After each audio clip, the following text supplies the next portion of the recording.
Welcome to Telewizja Republika. We begin tonight with the latest news on the Russian attacks in Ukraine. Over the past day, Russian assaults across Ukraine have resulted in at least 2 fatalities and 9 injuries, including a child. In Donetsk Oblast, 1 person was killed in Toretsk and 3 others were injured. Additionally, Russian strikes on Kherson Oblast resulted in 1 death and 5 injuries, including a child. Last night, Kyiv experienced its most extensive drone attack of 2024, with air defense forces destroying over 40 drones in the city's airspace and nearby areas. The Kyiv City Military Administration reported that the attack, lasting over 7 hours, saw drones approaching Kyiv in waves from almost all directions. Nearly 11,500 people sought refuge in underground subway stations. Debris from downed drones caused a fire in a residential building in Kyiv Oblast.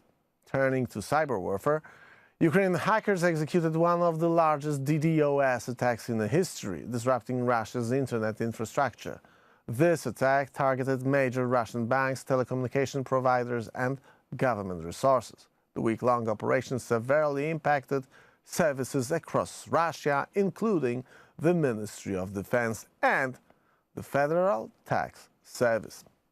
Finally, Ukrainian special forces carried out a strike on Russian military assets in Syria. The attack on the Kyiv airbase east of Aleppo supposedly destroyed key Russian equipment. This base has been under Russian control since 2015, yeah, we remember that, and has been used to train and transport mercenaries to Europe. You can join us on rackracon.com, that's our website. You can leave us your email. We'll get back to you with our reports on the ongoing war against the West. My name is Michał Rachon. This is Rackracon. And we roll in. Are you ready? 3, 2, 1, go! It's not Monday, but Joe Lindsley is again on Telewizja Republika. Joe, where are you at? Michał, hello from Kyiv, where we had through the night about 7 hours of air raid due to primarily Iranian-made Russian drones trying to attack this city. So kind of a sleepless night it was here in Kyiv. As far as I'm concerned, the biggest drone attack on Kyiv this year. Yes, that's true. Although, I mean, it's notable to say, I mean, I'm in the center of the city pretty much, and I only heard a few of the explosions because the Ukrainian air defense is working supremely well.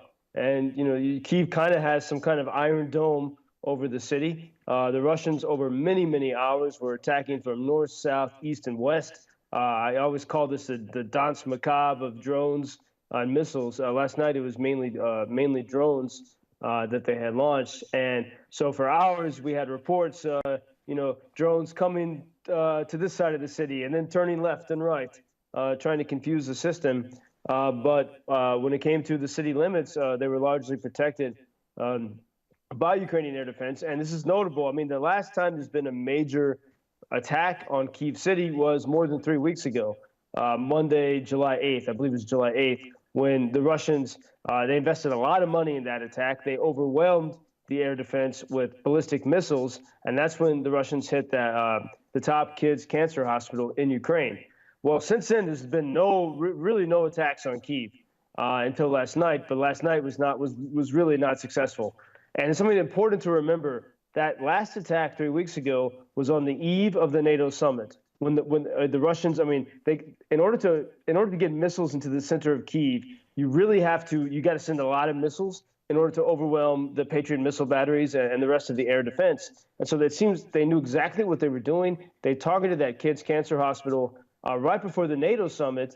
You might, I think a lot of people might think, oh, before, you know, when the Russians on the world stage, they were chairing the UN Security Council, and with the NATO meeting, you might think that they tried to be quiet, but we actually see the opposite. We see that in those moments, right before those, always before those summits, Russia tries to intimidate the West and make people afraid. And I think that's what we saw. I mean, and these weeks of calm in Kyiv City and many cities throughout Ukraine. I mean, obviously the front line, it's always difficult and brutal.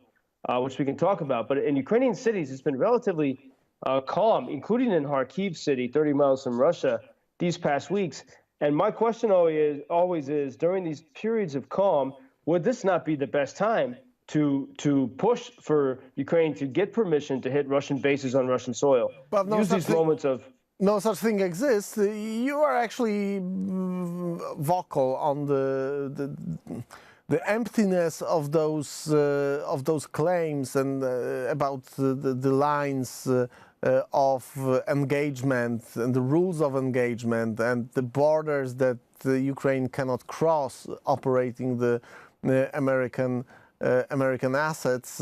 In a way, it is a subject of the ongoing presidential campaign in the United States, and we've heard something that most of the people who are watching closely the Russian aggression against Ukraine didn't expect. So-called peace plan for Ukraine by Trump's team. And if this plan is actually realized, if that could happen in the future, it's quite opposite plan towards the activity that we do have now. What's your take on this? Well, I think we see this from the Trump camp. We still have not seen this from the Harris camp at all. But from the Trump camp, we see testing, and people close to Trump on different sides are testing their, putting out publicly, not directly with the blessing of Trump per se, but I think probably, sort of in a subtle way, testing to see what the response might be. So we saw Mike Pompeo's plan in the Wall Street Journal. I think this is the testing phase, to see what will fly with the party's base, what will fly with the independent voters, undecided voters. I think one of the first things we have to realize is that the Republicans in Congress have taken a lot of blame, even today, for the long delay in sending ammunition to Ukraine when they prevented to vote for even basic life support. They prevented even basic life support for Ukraine the first few months of this year. But now that that's been granted, we have to remember that it's not the Congress does not restrict Ukrainians from hitting Russian bases on Russian soil. There's nothing in the legislation or the packages for Ukraine that restricts the resources from the U.S. being used to hit these Russian bases from where the bombers take off and from which the drones are launched. So the only entity in Washington that restricts Ukraine right now is the White House. And this does get missed. But the White House could simply remove these shackles on Ukraine, as they did, for example, in late May in Kyiv. Kyiv was being pounded. And I mean, I know that city of Kyiv so well. And in the month of May, the Russians did come very close to almost breaking the spirit of that city. They wanted to make people flee, and they were hitting that city multiple times a day. It was absolutely terrible. And finally, sort of out of desperation, Ukrainians had a clear, unified voice on this, and the White House said, okay, very grudgingly, we'll give you permission to hit Russian bases on Russian soil very near, just across the border. And that has made Kyiv safer. There are attacks now and then, at least once a week on Kyiv city, but nothing like we saw in May. And so this gets missed. Like, there should be major headlines about once you give Ukraine permission to hit back, Russia does not follow through on its nuclear threats. Russia gets weaker. They have to adapt and prepare, and Ukrainian places get safer. And you can look at, since 2022, even I saw a very simple article in Wikipedia listing the 19 major times when the Kremlin said, this is our red line. If you send tanks to Ukraine, we're going to go nuclear and nuts. If you send HIMARS to Ukraine, we're going to go nuclear and nuts. If you hit anything on Russian soil, we're going to go nuclear. And you see, time after time, the red lines are crossed. When Washington finally gives Ukraine permission or the tools, the red lines are crossed, and we see Russia gets weaker and Ukrainian places get safer. And nothing happens, or actually the same, what was going on is happening all the time. Joe, but you are actually talking about the American-Russian tension in a way, because it is a tension, and those tensions are the reasons for which the current administration imposes this kind of limitations on Ukrainian forces. But there's a significant number of American citizens right now in Ukraine. Part of them like you are dealing with the support, with the humanitarian support to the Ukraine fighting for its freedom. Do you observe anything unusual, anything particular in the current days that would show that there is a kind of pressure on you, on the U.S. State, on U.S. citizens by the Russian secret services surely present in Ukraine?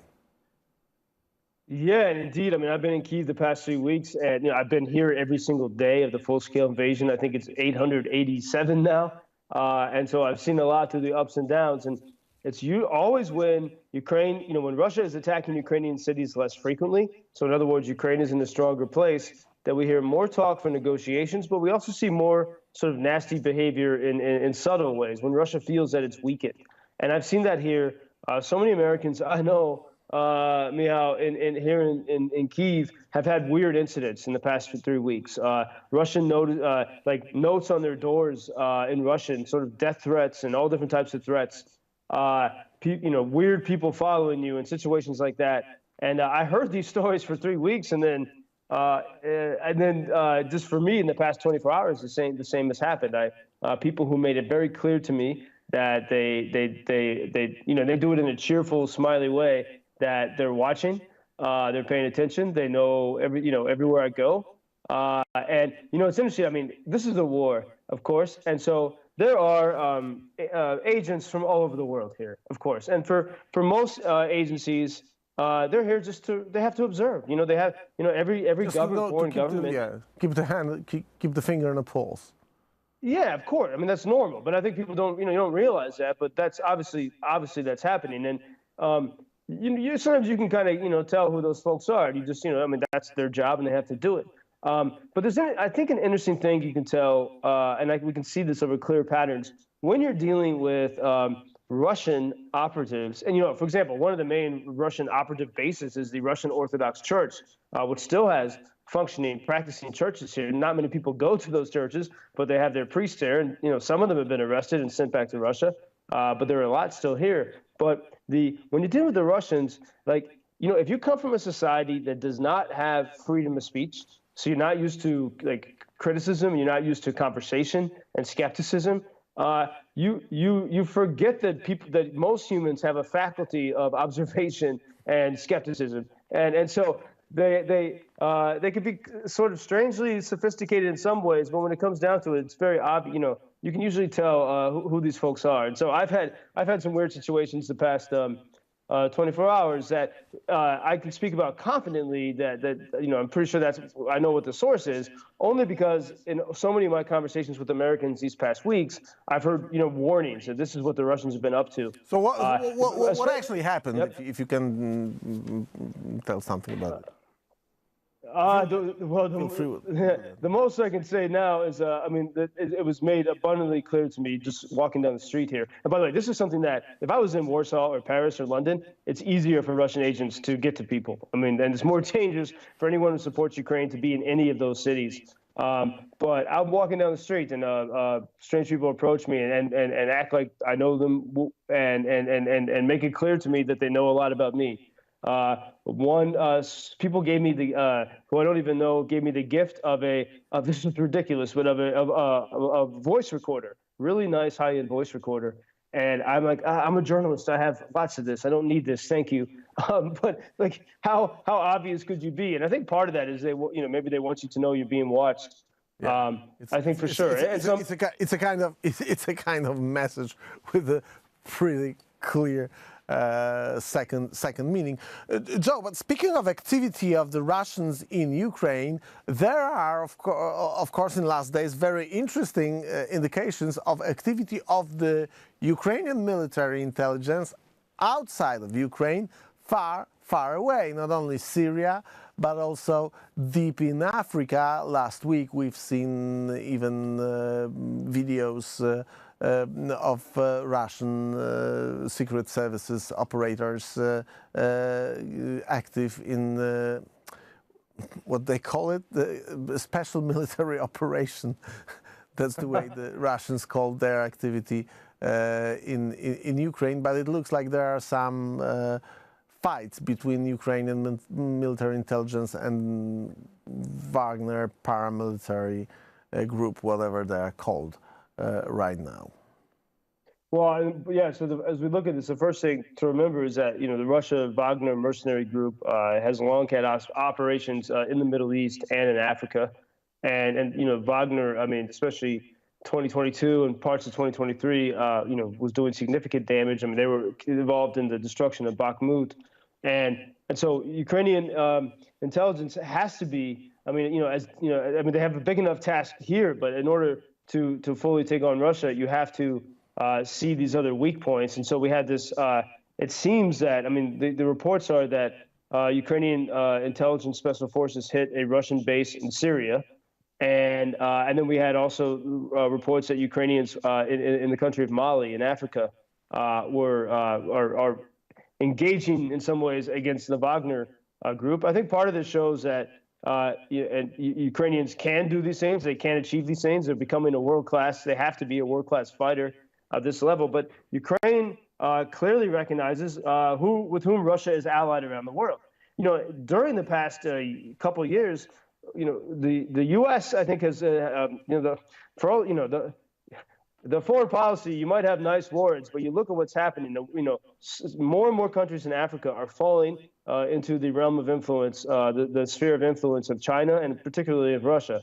And then in the Middle East, like we look at the assassination of Hamas's leader in Iran, and moments before, you see the headlines about that, but moments before in the Iranian parliament, whatever they call it, we were chanting "Death to America, death to Israel." One of the first countries to offer condolences on the death of Hamas's leader was, of course, Russia. And Russia saying, "How dare someone? How dare you attack this? This is the leader of Hamas, which is a nation that is trying to extinguish Israel, or not a nation, but a terrorist group trying to extinguish Israel." And Russia is one of the first countries to offer solidarity. Miraculously, 24 years ago, 23 years ago, Vladimir Putin was also the first one to call George W. Bush after 9/11 to assure him that he can count on Russia in fighting terrorism, and he right away used it to fight the Chechen independent movement and kill tens of hundreds of them. So basically, that's the way they operate. Joe, what's up with your fundraising? How can our viewers help you? Well, again, the major, as it has been for several weeks, the major need is to help with drones. Ukrainians are doing incredible things with FPV drones, with sort of these kamikaze drones.